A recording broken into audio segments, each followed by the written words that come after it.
Now we always need to be cautious when we're using crutches on the stairs.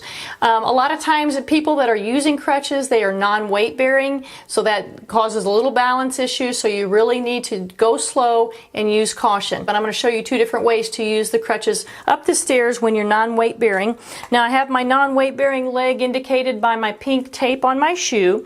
So what I'm going to do here is when I come up to the step, I'm going to get close to the step. I'm going to bear weight through my hands on the crutches, and then you're just going to bring that good leg up. Then the crutches come up. So you bear weight on your hands, you bring the good leg up, and then the crutches come up. Now I want to show you another way.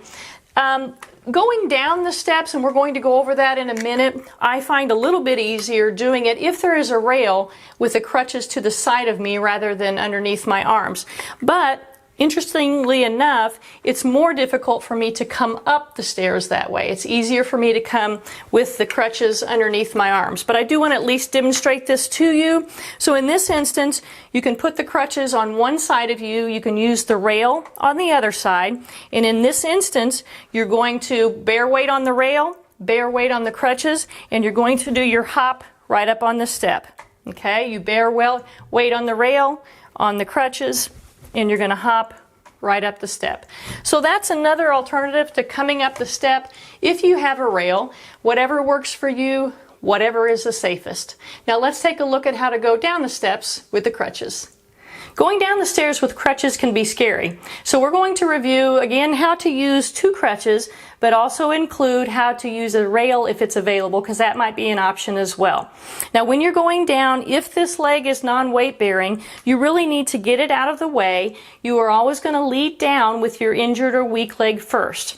If you can toe touch or weight bear a little bit on that leg, you always want to do that to help with balance. But if not, if you are non-weight bearing, you're going to lift that leg forward so you're getting it out of the way. You're putting your weight on your good leg and you're getting yourself balanced before you advance these crutches down the step. And then you're going to bear weight through your hands and you're going to bring your leg down. Okay? So again, you bear weight through the good leg, move that injured leg forward, out of the way, put your crutches down, and then you bring the foot down.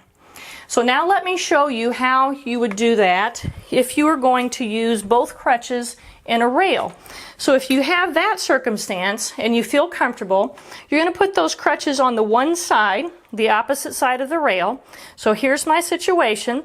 I'm going to put my crutches down on the step, bear some weight through here, bear some weight on the rail, and bring this leg down. I'm going to put the crutches down, bear some weight, and bring my leg down. So that's how you go down the stairs with crutches.